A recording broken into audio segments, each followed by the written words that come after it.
আসসালামু আলাইকুম বন্ধুরা, কেমন আছেন আপনারা সবাই? আজ আমি আপনাদেরকে দেখাবো আমের ভাপা দই রেসিপি। এই আমের সিজনে ম্যাঙ্গো ভাপা দই হবে না তাই কি হয়? এ যেন ভাপা দই না, ঠিক যেন ম্যাঙ্গো আইসক্রিম, মুখে দিলেই মিলিয়ে যাবে। পারফেক্টভাবে ভাপা দই বানাতে হলে রেসিপিটি অবশ্যই শুরু থেকে শেষ পর্যন্ত দেখবেন। তো চলুন কথা না বাড়িয়ে রেসিপিটি শুরু করি। প্রথমে আমি 250 গ্রাম টক দই নিয়েছি। আপনি চাইলে মিষ্টি দইও নিতে পারেন। এখন একটি ছাঁকনি আর এই সুতি কাপড়ের সাহায্যে দই থেকে পানি ঝরিয়ে নেব।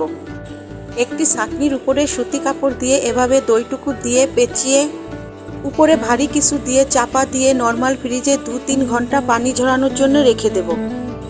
অবশ্যই নর্মাল ফ্রিজে রাখবেন, বাইরে রাখলে দই টক হয়ে যেতে পারে। পুরোপুরি পানি ঝরিয়ে একদম হাংকার্ড করে নেব। দেখুন পানি ঝরে একদম হাংকার্ডের মতো হয়ে গেছে।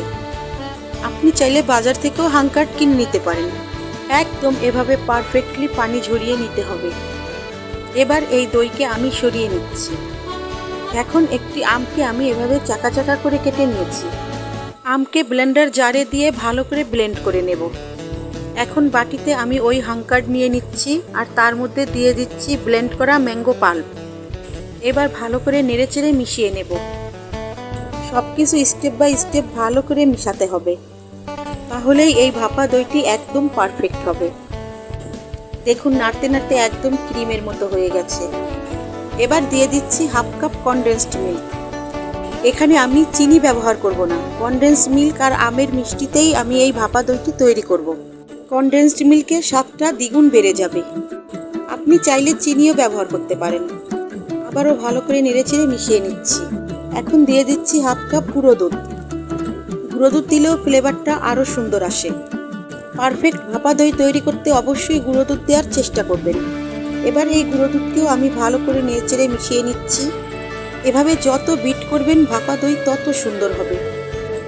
ভালো করে নেড়েচেড়ে মেশানো হয়ে গেলে এখন আমি দিয়ে দিচ্ছি 1 চিমটি এলাচ গুঁড়ো। এটি জাস্ট ভালো একটা ফ্লেভারের জন্য। আপনার পছন্দ হলে দেবেন, না পছন্দ হলে প্রয়োজন নেই। আবারও নেড়েচেড়ে ভালো করে মিশিয়ে নিচ্ছি। দেখুন একদম ক্রিমি হয়ে গেছে। এবার একটি বাটিতে আমি কাগজ বিছিয়ে তেল মাখিয়ে নিয়েছি। আপনি চাইলে বাটার পেপারও ব্যবহার করতে পারেন, আমার কাছে অ্যাভেলেবল ছিল না। এবার আমি ওই বাটিতে দই আর আমের পুরো মিশ্রণটি ঢেলে দিলাম। একটু ট্যাপ করে নিচ্ছি। এবার আমি সিলভার ফয়েল দিয়ে মুখটা ভালো করে ঢেকে দিচ্ছি। সিলভার ফয়েল না থাকলে এখানে আপনি ঢাকনাও ইউজ করতে পারেন।